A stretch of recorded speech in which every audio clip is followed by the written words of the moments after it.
good enough for me to love? The love of God doesn't do that. It says you're not worthy of me loving you. So therefore I'm going to come after you, and I am going to recreate you and remake you so that you can love me, that I can love you more fully, love you, because I can't love you enough the way you are right now. I can't express the fullness of my love. There's something standing in the way, and it's you. So therefore, I'm going to remake you and recreate you so that you can house my love, so that our mutual love for one another, which is all comes from God, our mutual love for one another can exponentially grow. Yeah, he had to remake you because you went there in the first place. Yeah, well, you weren't able to receive his love. You could enjoy the effects of his love, but you couldn't actually receive the actual love, right?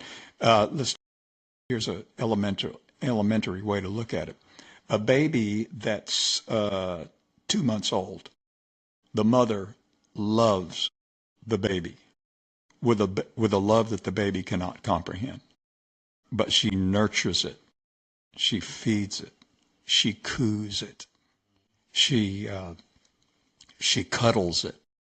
She expresses that inherent love that she has for this baby, and the baby, dumber than a box of rocks. He's enjoying the effects of the mother's love, but he doesn't actually know the love.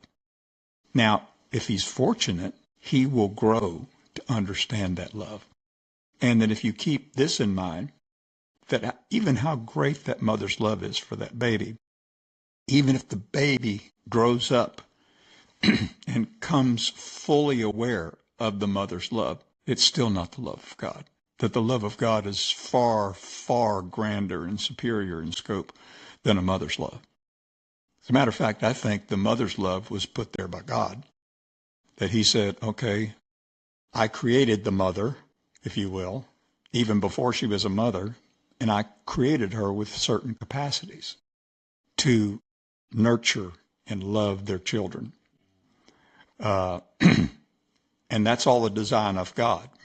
Remember the last episode we talked about obedience, obeying the design of God.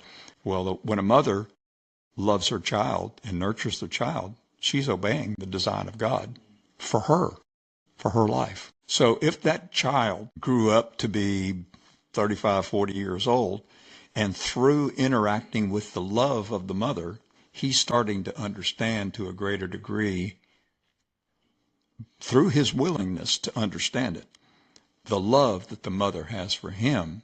And at some point in time, it turns into a true fellowship, a true relationship. And he will never deny her.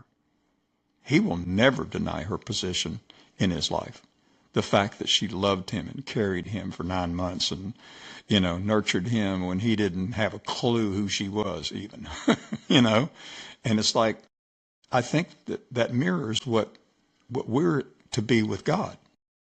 We're to be in that relationship with him, and that we understand that we will never be good enough for him, but we come to him realizing that he's going to make us good enough by his own creation, his new creation in us, that we will be able to house that love that he has for us.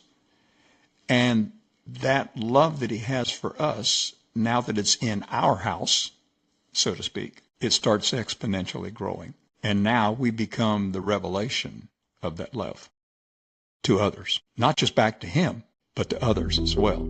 Leading by example.